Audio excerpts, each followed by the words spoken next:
¿Qué opino del autotune? Escuché un músico y de esos que tienen estudios verdaderos decir que el autotune ahora debe ser considerado como otro instrumento más. Ver a Jaime Altozano en YouTube. No. O sea, no.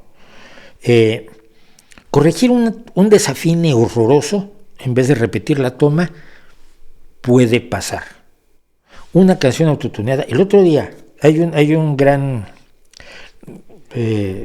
youtuber británico que es Wings of Pegasus, Alas de Pegaso, es un guitarrista británico que precisamente se ha dedicado a analizar el autotune, y entonces analizaba la huella vocal de Freddie Mercury en Somebody to Love, que es una de sus grandes obras como cantante, y una cosa de Michael Bublé, y te demostraba cómo le hicieron autotune a Michael Bublé y lo inhumano que puede sonar.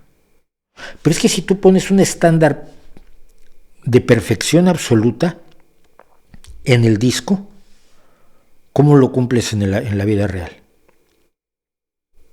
Si tú me dices, este disco es una producción que no existe en la vida real, es como una película de Marvel, donde todo es CGI, imágenes generadas por computadora.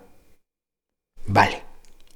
Pero si tú me dices que Spider-Man puede subir paredes,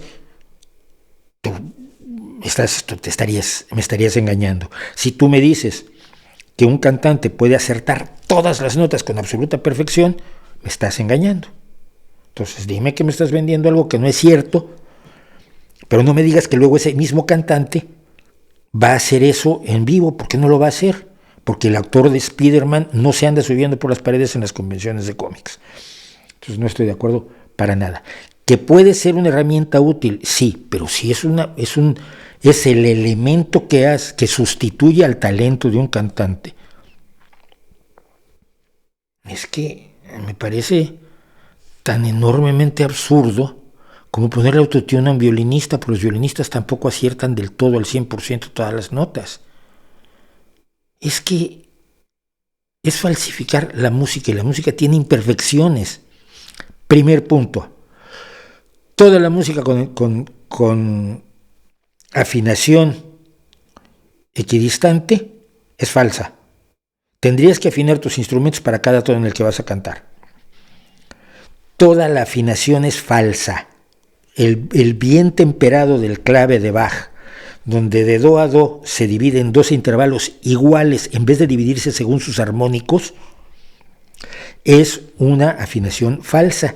Tiene aproximaciones, pero la gente con buen oído puede oír la diferencia entre el re bemol en la escala de do y el re bemol en la escala de re bemol, porque tiene algunas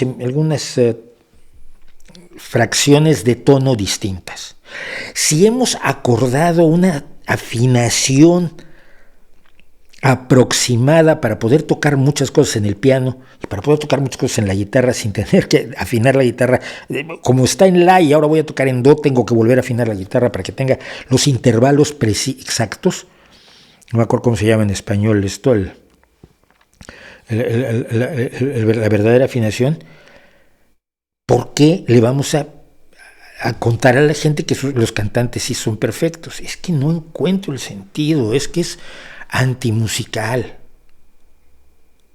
Pero seguramente estoy equivocado, total.